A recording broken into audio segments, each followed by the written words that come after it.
വേണ്ടതെന്ന് അറിയില്ല.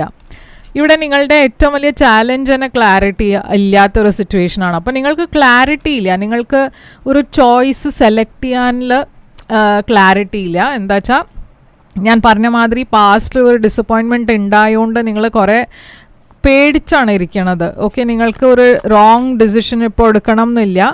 അപ്പോൾ സൂക്ഷിച്ചിട്ട് വേണം ഡിസിഷൻസ് എടുക്കുക. അതും അല്ലാണ്ട് നിങ്ങൾക്ക് ഒരു പേഴ്സണെ കട്ട് ഓഫ് ചെയ്യാനുള്ള ധൈര്യമില്ല.